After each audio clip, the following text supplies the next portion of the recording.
Hey, now that the Jordan Neely case is over and Daniel Penny got off, does that mean if I'm on a train or if I'm in a restaurant or if I'm somewhere and a person is being loud or belligerent, that I can kill that person and that's just what it is?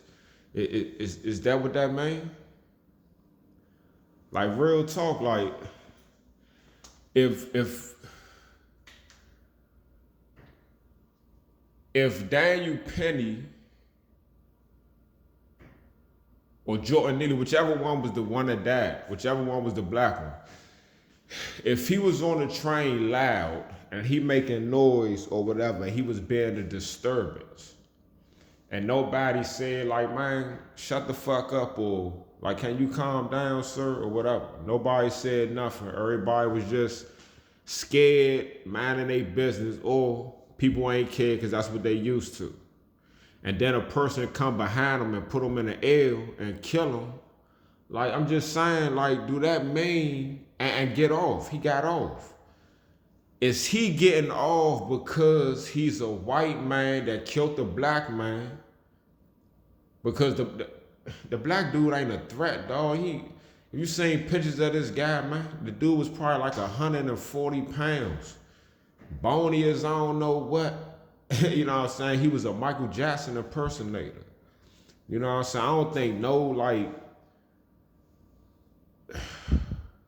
don't know how to word it, but I don't think a man who carried himself in a certain way would have been on that train and been scared and would have thought that that guy was a threat. Like, people might, like, you know, get on point.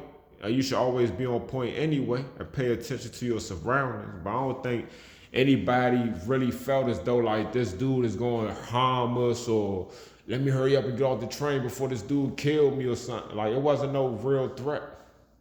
So he was loud. People be loud on the trains, on buses and shit. They do that all the time.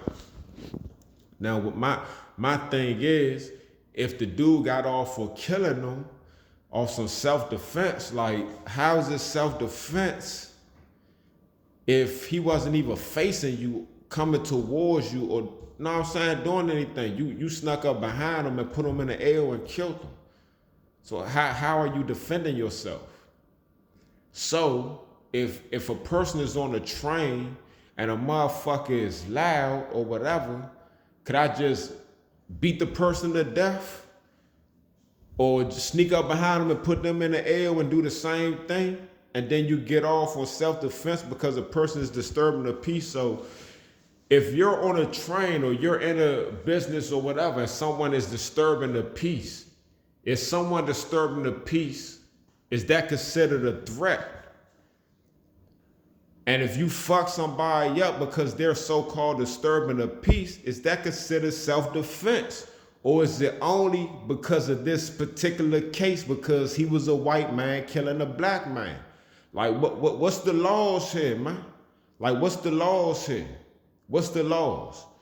You know what I'm saying? If a motherfucker is loud as shit and unruly and you don't like that a person, that's just like if a motherfucker on a train and they playing their music. You know, some motherfuckers ride around with them boom boxes, them Jones be loud. Don't nobody want to hear that shit. Some people do. But to the people that don't want to hear that shit, if a motherfucker get up and they decide to put you in the L and kill you, is that self-defense because the person's music was too loud and they was unruly and they was making people uncomfortable? What's up with the laws, man? Joe Biden and Kamala Harris is in office right now. And ain't nobody saying shit about that shit. And then Trump is taking pictures with the white dude as if, you know, he with that shit too. You know what I'm saying? Like, come on, Slim. Make that shit make sense, dog. Like, that shit crazy, man. You know what I'm saying? That shit was definitely some racist shit. Do you feel as though, you know, Cause it be people lunching from all different races. You know what I'm saying? You see white motherfuckers lunching, homeless white people lunching and shit and all that too. So if it was a white man, if it was a white man on that train that was lunching and he was hungry, would that white man have still put that white man in the L and killed him? Would he have put him in the L and never let go? If it was a white person. All right, y'all.